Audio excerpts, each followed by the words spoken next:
remember, giving, receiving, and witnessing are all one. It's proven actually biochemically and bioanatomically within the context of human beings. When you give, you receive dopamine, oxytocin, serotonins, and endorphins. Since 1981, Justin has been producing world-class Bordeaux-style wines from Paso Robles on California's Central Coast. As the pioneer of Paso, Justin wines are what put Paso Robles on the winemaking map. The Justin team believes that wine should be exceptional from every angle, which is why their team uses boutique winemaking practices like hand harvesting and hand sorting. With a rich history of accolades, Justin produces exceptional wines and is proud to be America's #1 luxury Cabernet. Whether you're the first-time wine drinker or a wine aficionado, Justin has a wine for every celebration and occasion. Visit justinwine.com and enter promo code PLAYBOOK20 for 20% off your order. Justin offers the perfect holiday gifts for clients, colleagues, friends, or family. Be sure to check them out at justinwine.com to receive 20% off your order for a limited time and use the promo code PLAYBOOK20. If you have any questions, we will do the best we can to leverage the dummy tax that I've paid so you don't have to pay it. So once again, 0 to 1 is harder than 1 to 100, which is why I'm a big fan of AI, because it helps with 0 to 1, just not in asking questions. Anybody have a question? If not, I'm going to ask Nick. Oh, yes, thank you. What's your name? Jacob. Nice to meet you, Jacob. Likewise. Can you talk a little about, give some advice on like negativity? So let's say you're on a team call. People like to sometimes say some negative things. Sometimes. It starts to attract more negativity. Now you're just dealing with a bunch of negative people. So like, what's your advice on managing through that? Yeah, so one of the things I just barely touched on, and it's in my book, and all of you are going to get my books and exercises, so those of you that do like to refer to frameworks and things like that, it'll be available for you. I created a system called Cancel, Clear, Connect. And I'm a firm believer in how the conscious continuum works, that we are impacted by negative energy. And so I will, if someone's being negative, I'll literally just say in the meeting, cancel. And then I ask questions. So, yeah. Because without saying, hey, that's negative, what I do is I cancel the negativity because I don't want it, and it also cancels it for other people. It raises their awareness like, dude, you are literally trying to create resistance with a group that is here, but you have to follow it up with questions. So I take people through a collaborative co-creation with me and ask questions. So if someone says something, well, I'm never going to hit my number, that's bullshit, or I don't have as many accounts, that's why, anything in the realm of blame, shame, and justification, which goes almost in every meeting that I'm at, and Nick will do it, right? I'll ask him something, he'll go below, I call it below the line, and I'll just say cancel, and I'll say, what could we do, or what would we do, or what should we do? If what you're saying is true, how best can we fix that? And it's amazing. Now we get everybody back on track and asking questions and coming up with positive ideas in the trajectory of where we want to be or better. Now, when you have someone that is repetitively negative, so remember, everyone has a genetic and energetic inheritance. And so I'll give a personal example as much as my life has gone. Just recently, so I'm 56 years old, I had to deal with scarcity, an energy of scarcity that I inherited, which actually revolved around food. So I grew up with 6 kids, 5 boys and a girl. Sometimes we didn't have enough food for money for food, but thanks, we had plenty of food for money. But more importantly, it was weird how it manifested itself in my behavior because I had a scarce energy. My mom would, to treat us, pour like 2 large McDonald's French fries in a bowl, and then that would be what's equivalent to what I do. My kids take them all to Nobu. Right? That's how excited I was over this bowl of French fries. But it created this scarce energy that I had to get over because I couldn't leave my plate. I would take too much food. I'd overeat. I'd finish my daughter's plates. I had all this weird energy. So as a manager and director, What we want to look for is clues from certain individuals and patterns. Because we can then individually help them understand their own patterns and work with them individually so that they're not affecting and impacting everyone else. Because it's really easy to go below the line into blame, shame, and justification. And it takes one person that's loud and weak with negative energy to discourage people from liberating their light and their ideas. I do shadowing as well.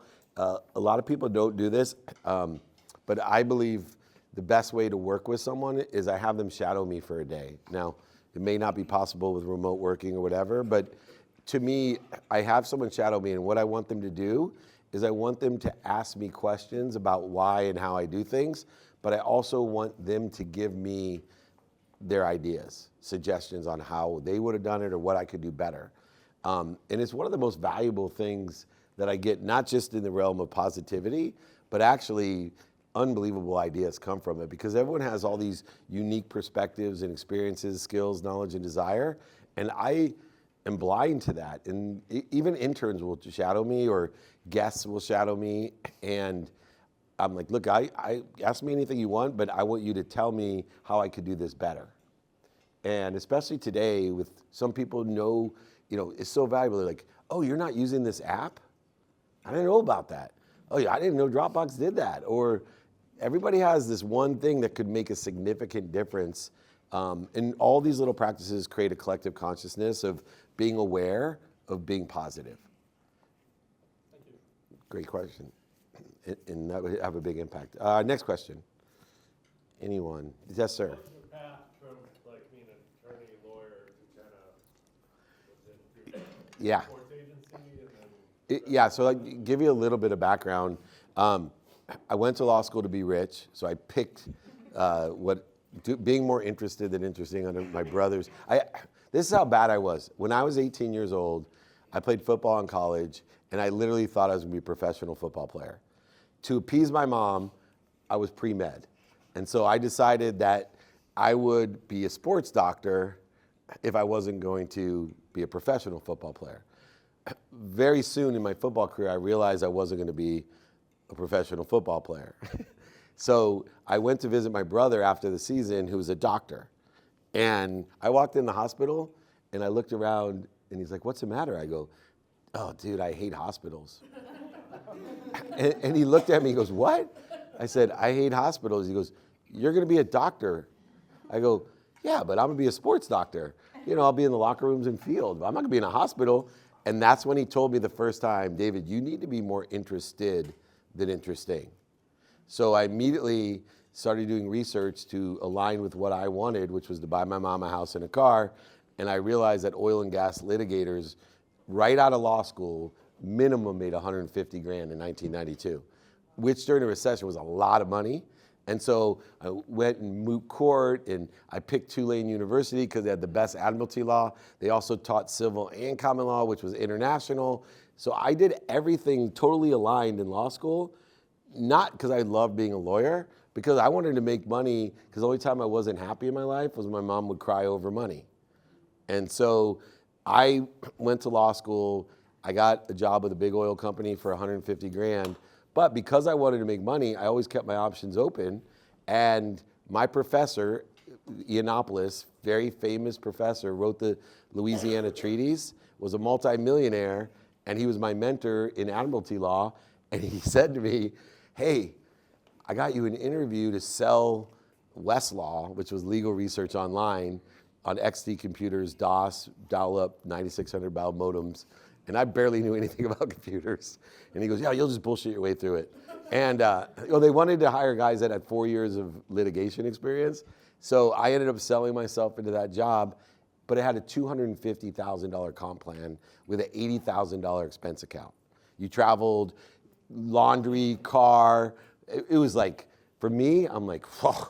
So then I had to go tell my Jewish mom I wasn't gonna be a lawyer. And that didn't go over well. So her deal was, take the bar. When this sucks, you'll be a real lawyer and you'll make me happy. But that's how I got into that. 9 months out of law school, millionaire, 3 years into it, we sold for Thomson Reuters for $3.4 billion. Because my perspective was make money, I would shovel shit with my hands 6 days a week, 12 hours a day if you paid me $1 million. That's where my mindset was, even after the exit. Like, I just wanted to make money. I had this thing about learning to love what I do for the sake of what. So I always would say, for the sake of what? And then people are like, dude, that sucks. No, for the sake of this, it's awesome. And so I ended up coming up here, was a director in the middleware space, raised $169 million with Kwame and those guys at Sequoia, TPG, Amarindo, learned how to sell, which was one of the most valuable things, how to sell to raise money. Raising money is a superpower. If you learn how to sell that, you're awesome. Then Samsung hired me for their phone division when I was 31, and it was a Windows CE device called the PCE phone. You can Google it. It was used in the Matrix film. So I was 31, and then we grew so much, we became the second largest manufacturer of phones up here.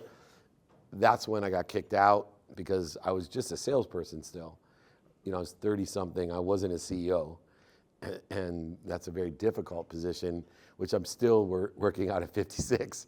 So I had a choice, be the executive vice president of sales of Samsung's phone division or take money and leave. I took the money. Lee Steinberg, ironically, I was in between. TELUS had offered me a president job of the data division internationally. Wasn't that stoked, and it wasn't that much money. And I helped out a friend with a reality show, met Lee Steinberg. Remember, my mindset was always options, opportunity. What I give, I'm given. So I go to help my friend, and it's Lee Steinberg, the famous sports agent, and he literally, after meeting me, he's like, can you come back? And he offered me, originally it was the COO job. I took the CEO job because I had two things that none of the other frustrated athletes that wanted to be sports agents had. Everybody had law degrees, everybody loved sports, but what I had was the ability to raise money, and two, I knew technology at the business level. And he saw the future of sports, not in representing athletes, but in venture and technology. And that guy's a visionary, because that was before anyone. I mean, we represented Steve Young. He sold like the first blog, and I helped raise the money for that. So that's what led me into sports. Met Warren Moon. He, 2006, got into the Hall of Fame. We became best friends. Lee was an alcoholic, which is now public. And so we spun off a sports marketing company, a global sports marketing company called Sports One Marketing. 7 Super Bowls this week. I'm helping AJ Vaynerchuk with their sports agency, Vayner Sports, and I'm in the Nike suite at the Super Bowl. Everyone gets super excited, true story, and says, oh my God, Gary Vee's here. And I looked at AJ Vaynerchuk and said, who does he play for? It was his brother, who definitely can't play football. He might buy the Jets someday, but that's how little I knew about this space. Gary, I always had an open mind. The more you give, the more you give. And I'm giving those guys. And he says to me, you should start a podcast. You should be on Instagram. I'm like, I'm 50 years old, man. Nobody's going to. And that led me to transition or expand, I call it, into where I am today. I'd already written books. I was speaking in sales. We were having a great conversation about, I got away from speaking in sales until I could figure out the bigger picture of how I could teach people to sell and change their life, not just make money. And once I got that down now, I've been doing a lot more of these because it's much more, I could see someone to sell, no problem, but hopefully I'm igniting some sort of catalyst to have a bigger mindset, a bigger picture. Making money is a side effect. It will follow you. If you learn how to do these things, money will follow you, things will get easy, not dis-easy, and those calls, all of a sudden, they won't even think about thinking that way. Is that enough of the journey? Oh, in the interim, by the way, when I started working at Lee's, 2008, I lost everything. So I was surrounding myself with the wrong people and the wrong ideas, believing my own bullshit, selling myself. And the day I realized, why is it that the 4 people that love me the most, my mom, my dad, my wife, and my best friend, I hated because they told me the truth. And so That was the beginning of this journey. Values, daily practices, and execution. And that consistent focus and amplification are key components. And I didn't, what's cool about Deborah's thing, I didn't tell her anything about, what I would have talked about.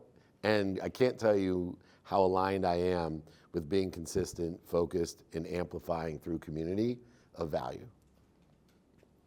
Great questions. All right, next, anyone? Don't be shy. Yes, thank you. What's your name? Stefan, nice to see you.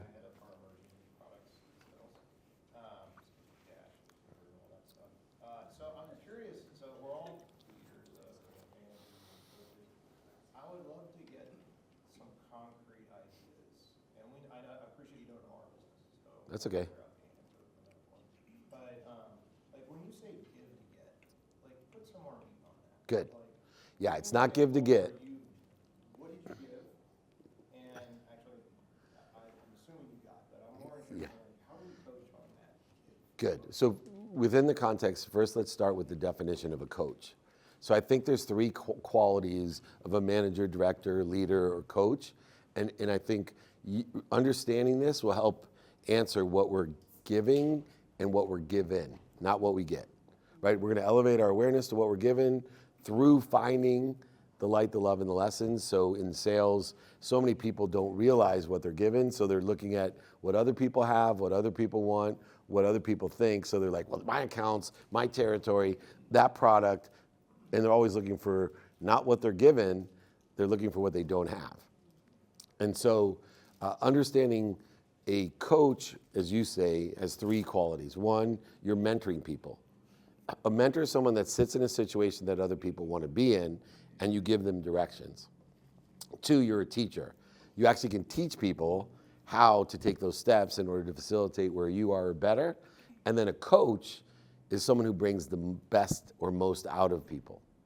And these are three qualities that all of us as leaders, as intelligent followers, should really identify within ourselves. And if we're not good at one of those, that we should seek help in those areas or ask for help within the organization. That, hey, I'm not getting the most out of this person, or I can't really teach this, or I'm not the right mentor. I don't know the steps to get to where they want to be or better, and find the help. And in the idea of giving to get, there's where we fall down. It's the more we give personally, experientially, actually quantitatively, and receiving wise. Because remember, giving, receiving, and witnessing are all one. It's proven actually biochemically and bioanatomically within the context of human beings. When you give, you receive. When you give anything, you receive dopamine, oxytocin, serotonins, and endorphins. All create ease in your system, happiness, joy. They create more energy because you're clearing the dis-ease. If you actually receive, so if I gave you something, the same dose would be given to you. But even more extraordinary in a setting like this, your group, your company, those who witness giving or receiving receive the same doggy biscuit. This show is brought to you by BetterHelp. Therapy is a great tool for facing your fears and finding ways to overcome them, because sometimes the scariest thing is not facing our fears in the first place and holding ourselves back. It's helpful for learning positive coping skills and how to set boundaries. It empowers you to be the best version of yourself. It isn't just for those who've experienced major trauma. If you're thinking of starting therapy, give BetterHelp a try. It's entirely online, designed to be convenient, flexible, and suited to your schedule. Just fill out a brief questionnaire to get matched with a licensed therapist and switch therapists anytime for no additional charge. Overcome your fears with BetterHelp. Visit betterhelp.com/playbook today to get a 10% off your first month. That's BetterHelp, HELP.com/playbook. Imagine starting a small business, your first customer, first hire, first real paycheck. But everything isn't just exciting, it's scary. That's where JustWorks come in, the all-in-one platform that supports small business growth. Access seamless tools that help with benefits, payroll, HR, and compliance with transparent pricing. It's time to make payroll painless. Run payroll in 90 seconds or less and automate payments so you can set it and forget it. Did you know in 2023 alone, they processed over 25.6 billion in trusted payroll customers? Don't worry about the paperwork piling up either. They take care of payroll tax documents and reporting to help you stay compliant. Visit justworks.com/podcast to join the thousands of small businesses that trust JustWorks to take care of payroll, benefits, compliance, and more. That's justworks.com/podcast. I believe that whether we're artificial intelligence or you're spiritual, theoretical, philosophical, whatever you believe in, that it's a great indicator that we're supposed to be doing these three things. Why else would we be given this? Why else would we, when we give, receive, or witness, why would we be given dopamine, oxytocin, serotonin, and endorphins other than to create a greater way to behave that way? And so what we want to do in the context of sales is, what are they giving? Well, what they're doing is giving through an articulation of quantitative value, an offer. That's originally what you're giving. Now, if they're a current client, you know what you're giving them, right? You're giving them service, we're giving them a profit center, we're giving them cost reduction. You know your business better than me. But the more we give, the more we're given. Where people fall down is they get caught into this idea, the more I give, the more I should get, without being aware of or being more interested in, what am I actually being given, and how do I prioritize all that I'm given from what I've given or what I gave? And then the bigger thing that I think people have the hardest part of, that you're managing, is you have to somehow work on their self-worth to receive.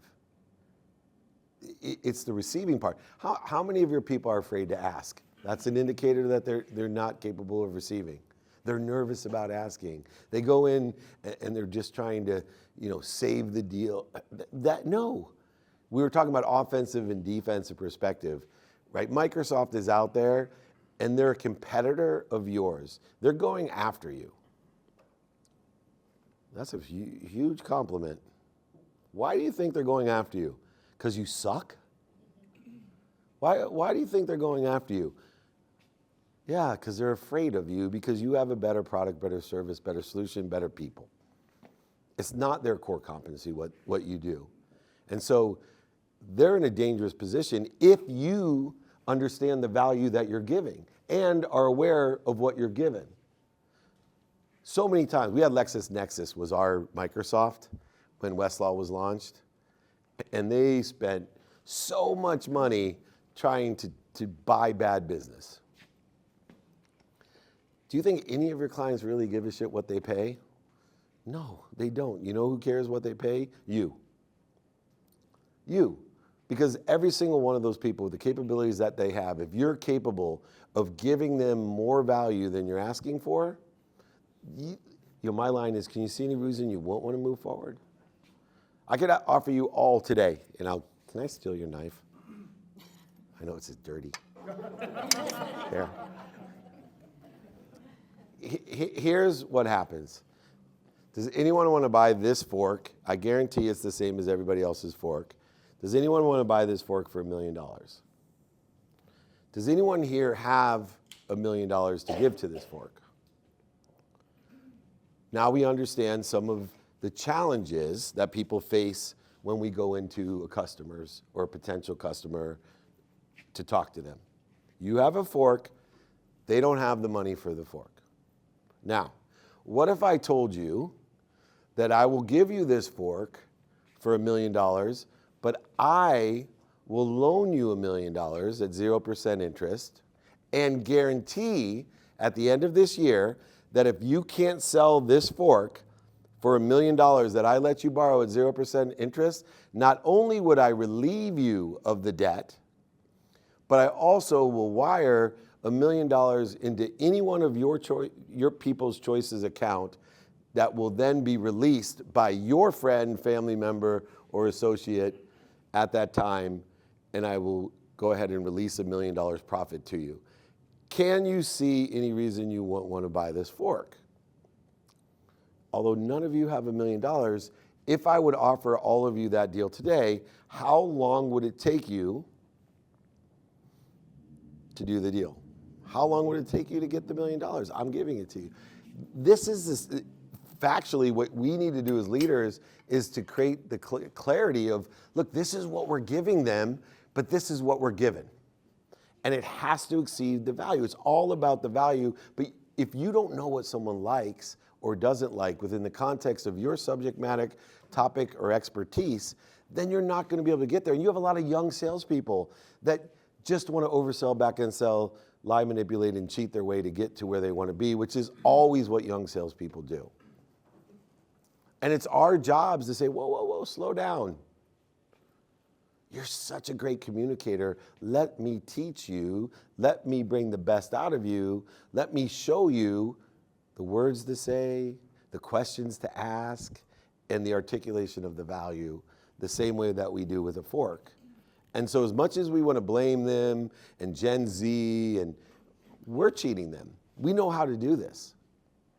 And if we can put things into the context and have them not worry, we can build up the competition. I can hear some of you right now talking to your teams about the scarcity of not enough, of Microsoft, and we got to get in there. No, you have to get in there and continue to communicate the value and not worry about the competition. Right? If someone brings up the competition to me, my first thing is make myself equal. Tell me what you like about that. Tell me what you don't like about it. Would it help you if I gave you more of what you like about Microsoft and take away what you don't like? Can you see any reason not only would you continue to do business with us, but I have another solution, Dash, that can help facilitate this other part that Microsoft doesn't do well or they don't have or whatever it is. Comparison is not only the thief of joy, it's the thief of profit. Because once again, remember my zero-sum analogy. If you get into a competitive structure where you are trying to compete with someone who's attacking you because you're better, all you are is in a zero-sum game. So now I get down to price, not value. So what happens? I give you 100% of my product, but now I'm only getting 98%. And the next time it happens, my new 100% is 98%, and now I'm only getting 96%. Where do you think this ends? In the telecom industry, that's where it ends. 6 years free. If we could just hold our value and trust the fact that I am giving you and I'm given more. And it's my job to find that and articulate it and vice versa. Giving, receiving, and witnessing will always create this abundant attitude, a value add attitude. It's not a price. I've been offered things I have not had the money for, but they were able to articulate the quantitative value of how it was going to be a profit center, and I found it. I had to pay other people for the money and do other things for the money, but they did such a great job. And when they walked in my door, I have to tell you, I'm like, this is going to be a waste of time. But they were so good at articulating the quantitative value, learning about what I like and what I don't like. Not only about me, but the other opportunities that I had. But they were all educated. Capabilities are an arsenal. They're not a dump. Think about that imagery for your people. Your capability at Dropbox is an arsenal, not a dump. If you dump, you're going to end up at price and going to keep going down and down and down. Is that helpful? Yeah, that's great. Thank you. Really important. All right, next questions. Thank you, Nick, with a K. So just so you know where I'm coming from, I'm part of our partnerships team. And Thank you. When you think about sales, most of our role is to get partners to sell our stuff together to a customer. So it's a little bit different. I'm just curious of your principles, and obviously you've probably been a part of some pretty intense negotiations. I'm just curious how you apply them in those situations. Thank you. Oh my gosh. There's like time questions. When they wrote the languages of love, they forgot time. Like people that are in time, I'm like, oh, I'm in love. This is awesome. But the other is this idea. So let me help everyone with negotiation. Number one, know your timing and risk tolerance beforehand. You have to know your timing and risk tolerance in every relationship. Business partnerships, sales, intimate relationships, child relationships. If you don't know your timing and risk tolerance, then you're not gonna be able to align with the person that you're with. And so take the time to learn, hey, here's my timing and risk tolerance in this business partnership. Then you need to know two other things, and it's easy. One, perceived value. And so we need alignment with timing and risk tolerance in a business partnership. And two, we need alignment in perceived value. Perceived value is very simple. It's your comfort level and your partner's comfort level in articulating the quantitative value. So speaking is a good example because I train a lot of speakers and they're like, how do you get 6 figures to speak? I'm like, because I'm very comfortable articulating the value of my speech to 7,000 sales reps. I can show you how I'll be a profit center. I'm willing to guarantee it. But if someone would rather, instead of pay me 6 figures to speak and pay me a percentage of increase in your revenue over the next 90 days, I'd take it and charge 0. But it has to be, this is a perceived value. But I'm very comfortable doing that. And in order to be comfortable in articulating perceived value, you have to practice. You have to practice. You have to say it in the mirror, you have to role play, and you have to make sure your partners are in line with you in what the perceived value is. And then the last thing you need to know in negotiations, beforehand, timing and risk tolerance, perceived value, your comfort level of articulating value, not their comfort level, your comfort level, and then bottom line. You, especially in this situation where you're at today, you have to know your bottom line.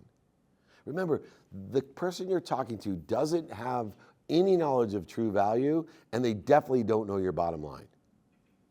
But you better know it.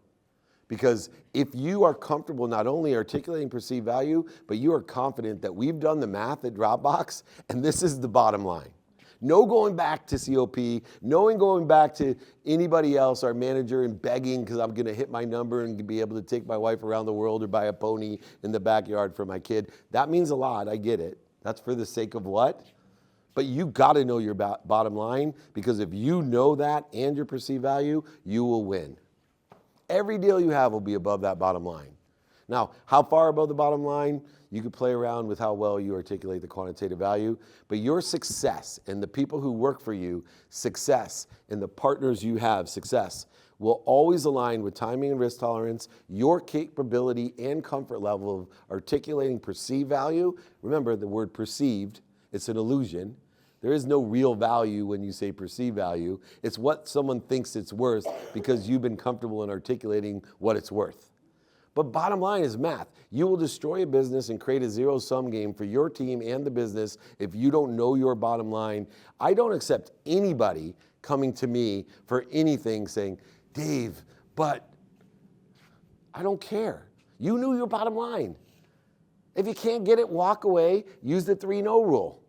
You'll be amazed how many times you accelerate a yes above the bottom line when you walk away because you are so certain there's nobody in the world that you can go to and sell it for any less.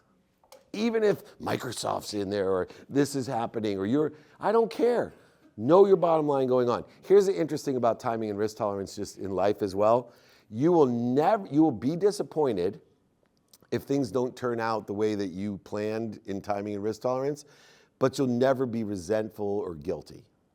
Let me give you an example. If we all spent $2 on a lottery ticket, knowing there's a 1 in a billion chance to win $500 million on Saturday at 8 p.m., and we all knew the timing and risk tolerance of the ticket, on Saturday at 8 when we all lost, none of us would feel guilty, none of us would be resentful, some of us would be disappointed, others of us would feel like, oh, that was fun. We all, 20 of us put in $2 each and got to talk all week about how and what we were going to do with the $500 million and the charities we're going to help and the cars we're going to drive. That's super fun. It's worth $2 for me, and I'm glad to do it with you guys. but I'm not resentful and guilty like the idiots that were at coaching that made 100 or 1,000 times their money in crypto, but didn't have a timing and risk tolerance plan. And then when they sold out, on literally some of the kids, $1,000 investment and made $2 million, but they were resentful and guilty because it went up to $6 million because they didn't have a timing and risk tolerance plan. And they were disappointed. Not to say the people that didn't sell and ended up back down or below. And it happens all the time in stocks and everywhere else. If you're not out there with your teams talking about alignment of timing and risk tolerance, perceived value and practicing with them, role-playing, videotaping, recording them, in articulation and perceived value, and if you're not clearly defining a bottom line and letting them know, there's no going to anybody else. Before you go in there, come see me if you're not sure what the bottom line is. Because nothing will close deals more than knowing your bottom line. Hey, this obviously isn't the right time. I'm not going to do that. Call me when it is. It's okay. You'll be amazed how many people don't ever call you back and how many people do. Either way, you won. And you made more money because you didn't buy bad business.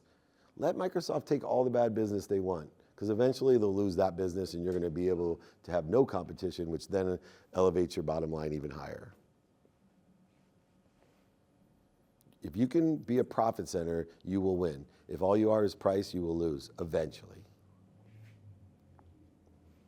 Great question. Yes, last question? Alrighty. What happened to your mom's house? The one I lost? I had 33 homes, all went to the bank. I had a ski mountain. I had a golf course in Virginia it was Sam Snead's only designed course called Poplar Grove. You can still play it. But I learned some valuable lessons. Number one, always be the third owner of a golf course. That sounds funny. I've met 3 other people, including Dr. J, that literally has learned the same lessons. So be the third owner of a golf course. So it's interesting because that was probably the most painful thing of my bankruptcy. And I ended up buying her a new place, and now she's in a beautiful senior facility, and it's a blessing for me. Like, I live my life, sorry, I get choked up, but I just wanted to take care of my mom. And here's the funny thing, like, she lives in Encinitas, right on the water, in an unbelievable place with, old Jewish ladies playing Maj all day and doing things I don't understand. But she feels so guilty. And I just have to remind, it's the same thing that I carried in my genetics. It's like, can't you just give this to me? Oh, but it's so expensive. You could pay for this, or you have 4 kids. I'm like, I get it, but this is my blessing.